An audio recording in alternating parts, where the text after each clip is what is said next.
네, 오늘 아침앤라이프에서는 국립암센터 대학원장 명승권 교수와 함께 올바른 건강 정보 알아보겠습니다. 네, 교수님 어서 오세요. 네, 안녕하십니까? 네, 안녕하세요. 네, 교수님 저도 그렇고 제 주변에서도 그렇고 그 비타민, 홍삼, 유산균 이런 건강기능식품 굉장히 많이 먹고 있습니다. 이런 게 정말 건강에 도움이 되는지 궁금한데 오늘 자세히 알려주시기로 했는데 먼저 건강기능식품의 정의가 뭔지부터 좀 소개를 해주시죠. 네, 건강기능식품이란 말 그대로 건강에 도움을 주는 기능성을 가진 식품을 말합니다.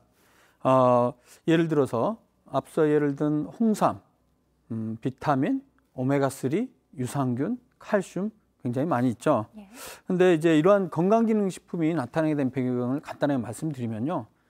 지금으로부터 수십 년 전부터 전 세계적으로 발표된 사람을 대상으로 한 관찰 연구들을 다 종합해 보니까 평소에 과일과 채소를 골고루 많이 먹는 사람들은 그렇지 않은 사람들에 비해서 암이나 심혈관 질환 위험성을 낮추고 더 오래 살았다는 것이죠. 예. 그 이유는 과일과 채소의 그 음식 안에 우리 건강에 도움이 되는 비타민이나 각종 항산화 물질들이 풍부한 이유 때문에 그렇습니다. 그런데 이러한 음식을 일일이 챙겨 먹기가 쉽지는 않은데 그 영양 성분을 추출을 하거나 아니면 인공적으로 합성을 해서 캡슐이나 알약의 형태로 만들어서 아주 쉽게 그런 영양분을 공급함으로써 건강을 유지하고자 하는 것이 바로 그 배경이 되겠습니다. 그럼 이런 건강기능식품을 먹으면 영양물질을 이제 집약적으로 먹을 수 있는 거니까 간편하게 건강에 좀 도움이 될 수 있지 않을까요? 네, 그렇죠. 단순하게 생각해 보면 그 음식에 들어있는 우리 몸에 좋은 것들을 아주 단순한 형태로 캡슐이나 알약의 형태로 보충제 형태로 먹으면 좋을 것 같은데 그런데 말이죠. 이 음식의 형태로 들어오는 거랑 그 특정 성분을 먹는 거랑은 좀 상황이 다릅니다. 실제로 어떤 보충제나 건강기능식품이 건강에 도움이 된다고 이야기하기 위해서는 실험실 연구나 쥐를 대상으로 한 동물 실험 연구뿐만이 아니라 사람을 대상으로 해서도 그 효능과 안전성이 입증이 돼야 되는 거군요. 그래서 그것을 보통 이제 임상시험이라는 걸 통해서 확인이 돼야 됩니다. 또 하나 특징이 뭐냐면요. 우리가 어떤 것이 효과가 있다고 얘기하기 위해서는 내가 먹어보고 좋아지면 되지 않겠냐 이렇게 생각하시는데 사실 양리학적 효과, 약의 효능이 전혀 없다 할지라도 시간이 지나면 어떤 질병이 좋아지는 특징이 하나가 있고요. 또 하나는 아무런 약의 효능도 없는데 먹으면 심리적으로 안정을 느껴서 좋아지는 사람들이 일부 있을 수가 있어요. 그걸 바로 플라시보 효과라고 하죠. 그래서 이러한 시간이 지나면서 좋아지거나 플라시보 효과를 배제하고서라도 실제적인 효과가 있는지 확인하기 위해서는 두 그룹으로 나눠서 사람을 대상으로 해서 비교 임상시험을 해야 되는데요. 그런데 그런 연구 결과가 생각보다 많지 않다는 것이죠. 생각보다 많지가 않군요.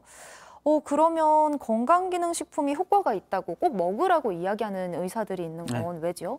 네, 그런 경우는 방금 전에 얘기했듯이 일부 실험실 연구나 동물 실험의 효과 그 연구 결과를 보고 가설이나 기전을 설명하면서 아주 일부 사람들을 대상으로 한 연구 결과를 좀 침소봉대해서 얘기하는 게 일반적이라서 그렇습니다. 실제 같은 건강기능식품이라 하더라도 A라는 임상시험에서는 효과가 있지만 B라는 시험에서는 효과가 없을 수도 있거든요. 이런 경우에는 전체를 종합하는 연구 결과가 필요하고요. 또 하나 특징이 특히 건강기능식품 같은 경우는 건강기능식품 회사로부터 연구비를 받아서 시행한 연구들은 효과가 있고 그렇지 않은 연구들은 효과가 없다는 경우가 굉장히 많고요.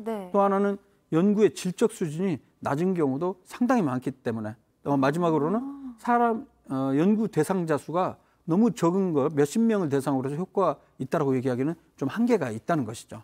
그렇군요. 생각해보지 못했던 부분인데 그래도 이 건강기능식품이 보통 식약처에서 승인을 해주잖아요.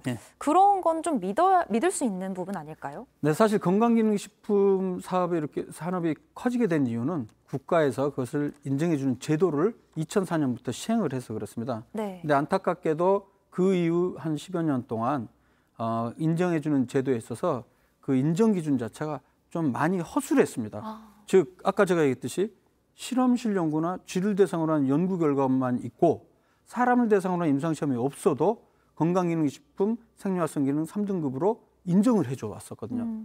그리고 가장 흔한 건강기능식품 2등급 같은 경우에는 임상시험 한 건만 있어도, 즉 30명에서 50명을 대상으로 한 임상시험 자료만 있어도 인정을 해줬던 그런 문제점이 있었기 때문에 제가 이런 부분을 2015년도에 그 책에서도 지적을 했고 이슈가 돼서요. 결국엔 2017년도에는 이러한 그 기능성 인정제도 허술한 부분이 좀 폐지가 됐습니다. 그래서 지금은 조금 더 강화되긴 했는데 여전히 과연 지금 판매가 승인한 건강기능식품들, 비타민, 오메가3, 유산균이 과연 건강에 도움이 되는 충분한 임상적 근거가 있는지 다시 한번 재논의를 해야 된다고 저는 생각을 합니다. 아, 그렇군요. 아무래도 너무 맹신하기보다는 골고루 좀 잘 먹고 규칙적으로 운동하고 이렇게 생활하는 게 더 좋을 것 같습니다. 네, 맞습니다. 그래서 건강기능식품에 시간과 근거가 확실하지 않은 건강기능식품에 시간과 돈을 낭비하지 마시고 확실히 입증된 생활습관 개선, 즉 담배를 끊고 술을 줄이고